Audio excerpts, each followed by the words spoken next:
E qual é a revelação de Deus para os gentios? Versículo 6 fala exatamente de que os gentios são co-herdeiros, né?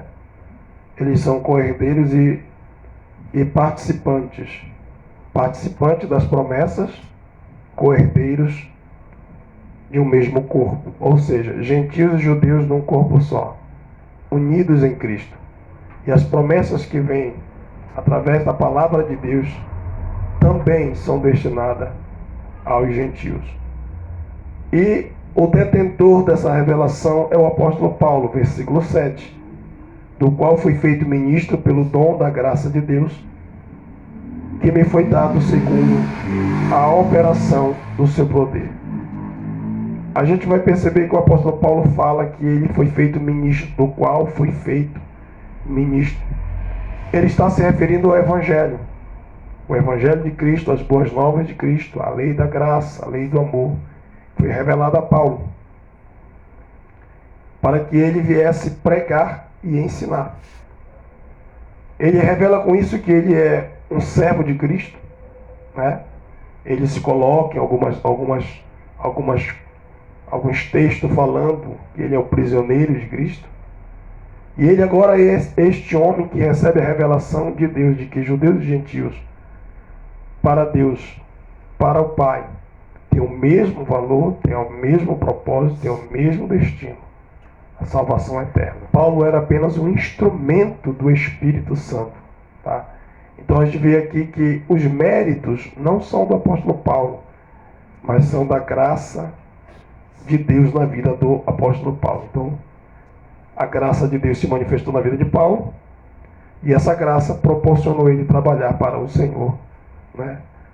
Levando a palavra revelada que Deus revelou a ele, que ele deveria ir pregar aos gentios e mostrar que o mesmo propósito que Deus tinha com Israel, também Deus tinha com os gentios. E aí no versículo 8 ele vai expressar o seguinte sentimento: a mim, o mínimo de todos os santos, me foi dado esta graça de anunciar entre os gentios, por meio do Evangelho, as riquezas incompreensíveis de Cristo. Então, Paulo aqui, ele mostra que ele não é um homem inchado.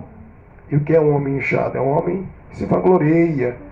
Eu recebi a revelação, foram muitas revelações, né? Aquele camarada que fica, tem uns que usam a expressão assim: eu sou o queridinho do Espírito Santo, querendo dizer que o Espírito Santo só revela para ele.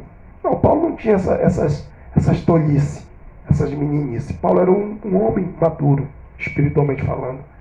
E então ele vai dizer o seguinte: olha, a mim, o mínimo de todos os santos, né? Ele não ficou inchado com aquela revelação, ele não subiu para a cabeça de Paulo. Não, ele sabia que aquilo que aconteceu com ele foi a graça de Deus. Ele vai mostrar isso no versículo 8: a mim, o mínimo de todos os santos, me foi dado esta graça de anunciar entre os gentios, por meio do Evangelho, as riquezas incompreensíveis de Cristo. Então, o William Barclay, ele vai dizer o seguinte: Paulo considerava-se objeto de duplo privilégio.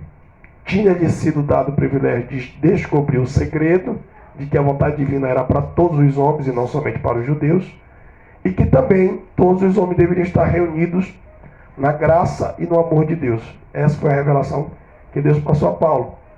E ele tinha sido também dado para ele o privilégio de manifestar esse segredo. Paulo não só recebe a revelação de que os gentios, eles também fazem parte dessa chamada de Deus, como ele é incumbido de transmitir essa revelação para os gentios, né?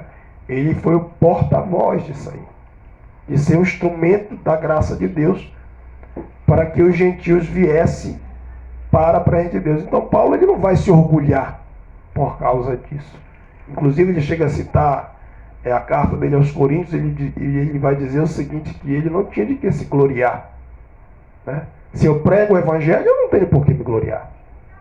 A graça de Deus, o favor de Deus na vida dele, fazia com que ele entendesse que ele era um homem que tinha essa obrigação, esse dever, né? Dever não por imposição, mas por gratidão de ter sido salvo. E esse deve também ser o nosso pensamento. Então Paulo, Ele não se orgulhava. Ele não tinha essa soberba no coração dele, esse inchaço, né? E só pelo fato dele ser um privilegiado por Deus, de Deus revelar para ele o seu segredo, de que os gentios também eram co-herdeiros, né, com os judeus e participantes da mesma promessa com os judeus, ele não tinha por que se gloriar disso, né? Então Paulo ele vai mostrar toda a sua humildade. Você pode observar que o apóstolo Paulo ele sentia uma profunda humildade. O que ele está sentindo aqui? Ele está dizendo assim, olha, eu nem era digno, né? Mas de repente o Senhor me deu, a mim, o mínimo de todos os santos. Quer dizer, eu não sei porque Deus me escolheu, mas Ele me escolheu. E se me escolheu, então, eu devo fazer aquilo que Ele mandou. Mas eu não posso me gloriar por causa disso. Porque assim como Ele escolheu a mim, poderia ter escolhido a outro. E às vezes a gente com pouca coisa já quer se orgulhar, já quer se inchar, já quer tufar, já quer se achar o melhor de todos. A gente não pode cantar um pouquinho da igreja que a gente já acha que canta melhor que todo mundo. Paulo não, Paulo era totalmente diferente. No versículo de número 9, ele vai dizer o seguinte: a demonstrar a todos qual seja a dispensação do mistério, que desde os séculos esteve oculto em Deus, que tudo criou. O que Paulo está querendo dizer? Paulo está querendo mostrar para nós que esse segredo ficou oculto, como a gente já falou aqui diversas vezes, em Deus. Deus não revelou isso no Antigo Testamento, reservou para o Novo. Mostrar que os gentios também tinham as mesmas promessas e eram participantes disso. Só que eles não sabiam, ninguém sabia. O pastor Elianai Cabral vai dizer o seguinte: Paulo enfatiza a sua missão de apenas tornar conhecidas, porque é isso que quer dizer a palavra demonstrar, tornar conhecidas as insondáveis riquezas desse mistério de Cristo. Ou seja, Paulo, pela revelação de Deus, clareou o que estava oculto em Deus, que os gentios e os judeus se uniriam. Então isso no Antigo Testamento ficou muito obscuro, eles não compreendiam. Mas agora no Novo, Paulo escancara e diz: epa, não é só os judeus que são detentores das promessas e, portanto, participantes dela. Não é só para os judeus. Na verdade, Deus reservou para todos os homens, gentios e judeus. E, na verdade, Deus quer que eles sejam somente um.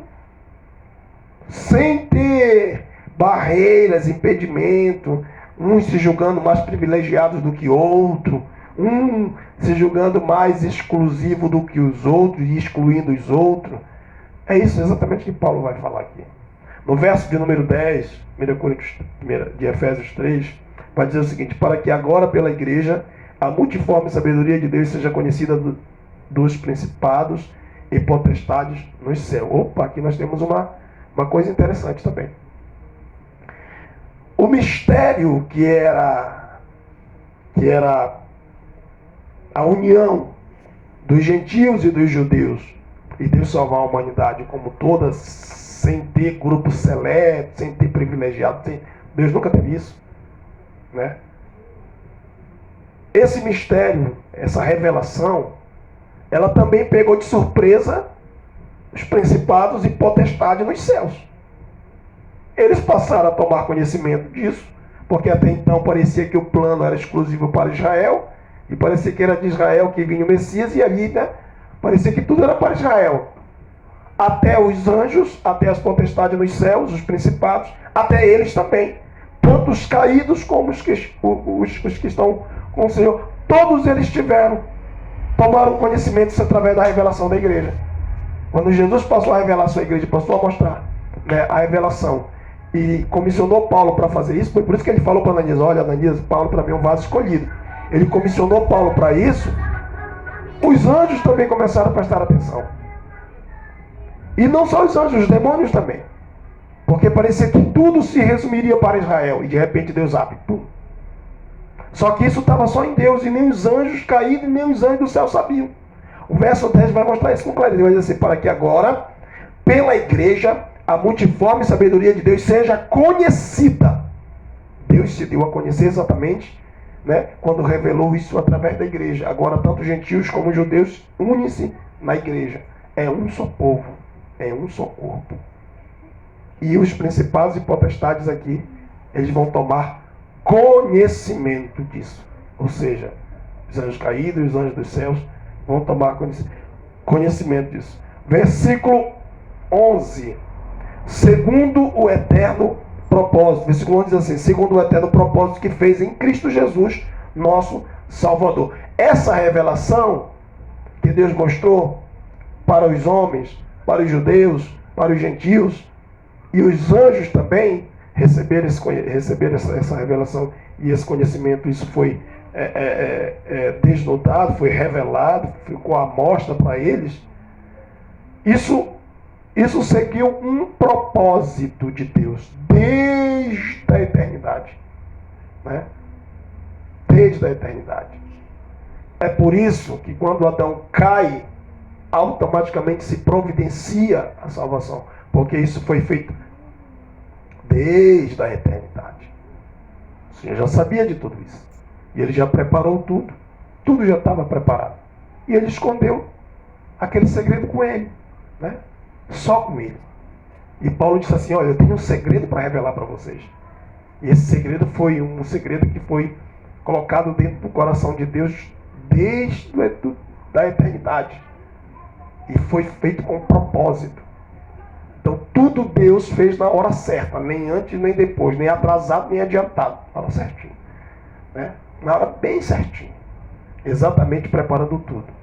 Então a gente vai perceber o quê? Vai perceber que o plano da igreja, o plano dos judeus seguiram um propósito. Qual é o propósito dos judeus? Revelar o Messias. A igreja, evangelização mundial. Então tudo tem um propósito, tudo mostrou um propósito de Deus. E Deus não, e a gente tem que aprender com o nosso Pai eterno aqui, não dá munição para o teu inimigo te atirar, né? Em outras palavras, não fica falando os teus segredos, os teus propósitos. Deus guardou. Fala com ele. Já revelou para Paulo e disse: agora vai, pode falar, pode pregar, pode espalhar. Eu quero salvar todos, e desde o início eu estou querendo fazer isso. Mas primeiro eu precisava traçar um plano de salvação através do meu filho.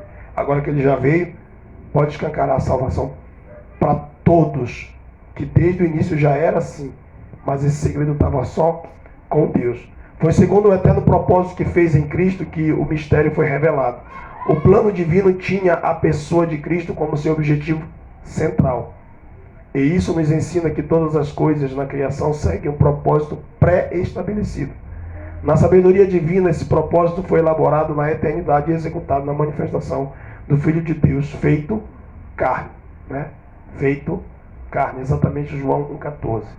E o Verbo se fez carne e habitou entre nós, e vimos a sua glória como a glória do unigênito do Pai, cheio de graça e de verdade. Então aqui nós vamos ver exatamente isso, né? Segundo o eterno propósito, ou seja, Deus escondeu aqui dentro, o segredo era dele, ele contou a Paulo e disse: Paulo, vai e espalha para todo mundo. Os gentios também têm o mesmo privilégio dos judeus, os gentios também. Na verdade, isso foi desde o começo. Eu não falei antes exatamente porque eu queria centralizar tudo no meu filho. Esse era o propósito de Deus. Versículo 12.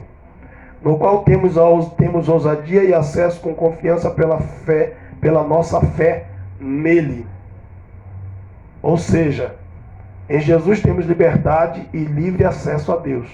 Ninguém pode ter acesso a Deus por outra via, a não ser por Jesus. É aí que vai entrar João 14,6, né? Eu sou o caminho, a verdade e a vida. E o próprio Paulo chegou a dizer que não há outro mediador entre Deus e o homem, a não ser Jesus Cristo, homem. Então aqui nós vemos que em Jesus, agora a gente tem ousadia.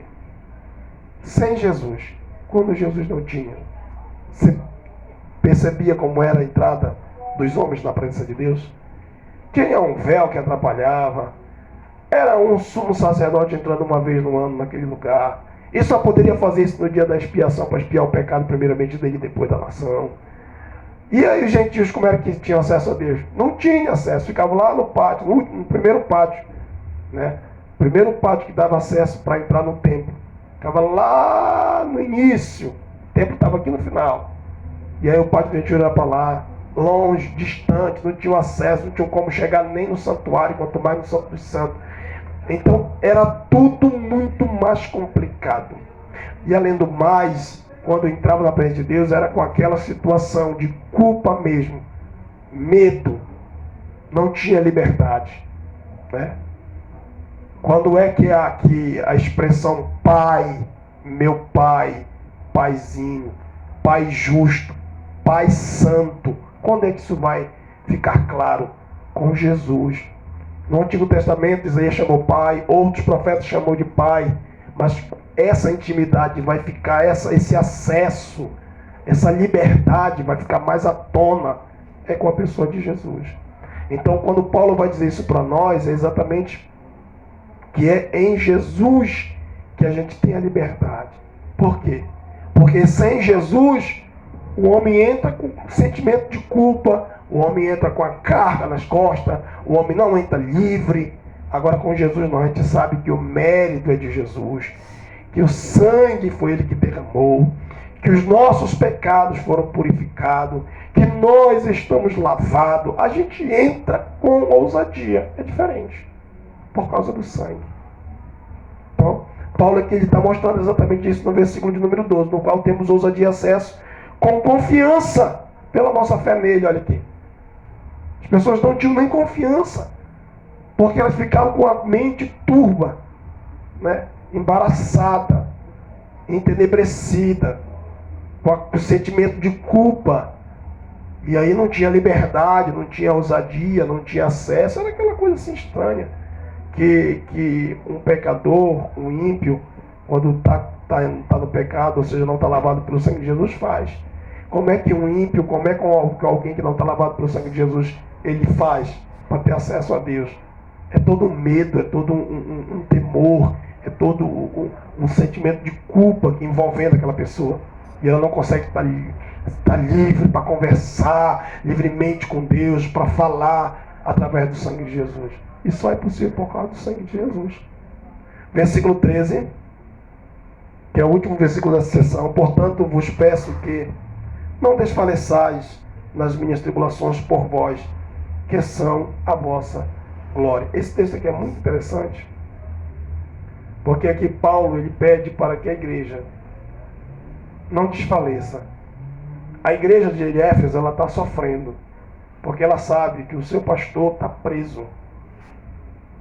E eles estão preocupados, não somente ele, os filipenses, os tessalonicenses. E Paulo escrevendo para a igreja de Éfeso diz assim: peço que vocês não desfaleçam nas minhas tribulações por vós, que são a vossa glória. A igreja sabia, a igreja dos gentios sabia que a razão pela qual Paulo estava preso era porque ele estava pregando para os gentios. Foi por isso que os judeus ficaram com raiva dele. E ele vai ser preso primeiro em Jerusalém. Então todos os gentios sabiam que a causa da prisão de Paulo era por causa da propagação do evangelho para eles. Paulo pagou o preço de levar a responsabilidade do segredo de Deus para os gentios, mas despertou a fúria dos seus compatriotas. E foi eles que primeiramente prenderam a Paulo. Tá? Então aqui Paulo já está em Roma, preso, já para ser ouvido por Nero, está no cárcere, mas ele está dizendo para aquela igreja: não desfaleça nas minhas tribulações. A igreja de Éfeso sabia que Paulo passava por tribulações e que enfrentava por amor a Deus e para o bem da sua igreja querida. O apóstolo lembra as suas tribulações e as reputa como glória da igreja, para que os crentes não venham a desfalecer. Sabendo que os crentes estavam enfrentando lutas e tentações a ponto de quase esmorecer na fé, Paulo os anima, pedindo-lhes que não desfalecessem pelo fato de ele estar preso. Sua prisão não seria impedimento para o exercício do seu ministério, pois foi no interior frio e cinzento do cárcere de Roma que havia recebido a revelação do grande mistério da salvação para os gentios, dos gentios. Então nós vamos parar aqui, tá? E aí eu concluo dizendo para meus irmãos, o que é que Paulo está preso, mas está preocupado para a igreja não enfraquecer. Paulo está preocupado para que a igreja não desanimasse, e Paulo está preocupado para que os seus irmãos em Éfeso não olhassem para a prisão dele e dissessem assim: poxa, né, para nós não tem mais jeito, nosso pastor está preso, o que é que nós podemos fazer? E Paulo manda dizer o seguinte: olha, eu estou preso, mas meu ministério não está preso. A palavra não está presa. Eu continuo exercendo meu ministério. Se eu não consigo pregar de boca a boca para alguém, mas eu estou escrevendo carta, eu estou edificando a igreja, eu estou ensinando, e eu estou dizendo para vocês não desfalecerem com isso. De apesar de eu estar preso, eu não desfaleci, apesar de eu estar preso, eu não sucumbi, eu não parei, eu não desanimei. Eu não me abati com a minha prisão, eu continuo fazendo a obra de Deus mesmo no cárcere.